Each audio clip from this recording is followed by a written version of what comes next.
You know, when you think about it, he's the most famous human ever charged with murder in the history of the world. I guess, let me see. We had a vice president of the United States once. Was he ever charged with murder? He fled. He killed Alexander Hamilton. I don't know that he was ever charged. He came back into being and he died of an old age. And there was that actor that was charged. He was also found not guilty in the silent era. I can forget his name.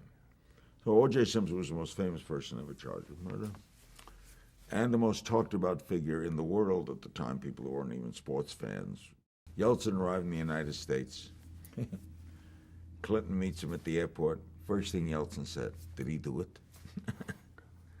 So that was an incredible.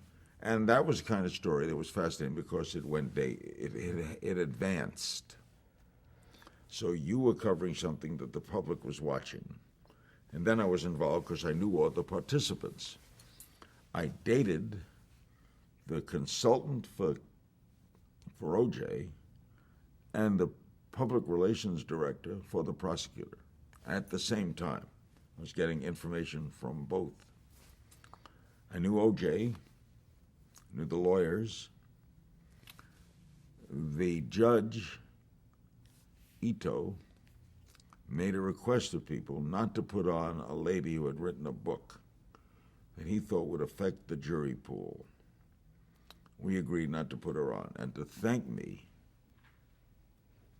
he invited me up to his quarters. And I went with my daughter, one of my producers, and we sat with Judge Ito, and he delayed the trial. We're sitting in his office.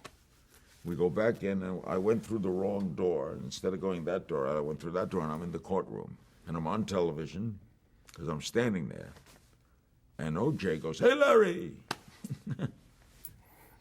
I go, "Hey, O.J." Then the producer whispers, "If you said hello to O.J., you got to go over to the prosecutors." So I'm walking over to the prosecutors, and again, I'm involved. That was an incredible trial and an incredible verdict.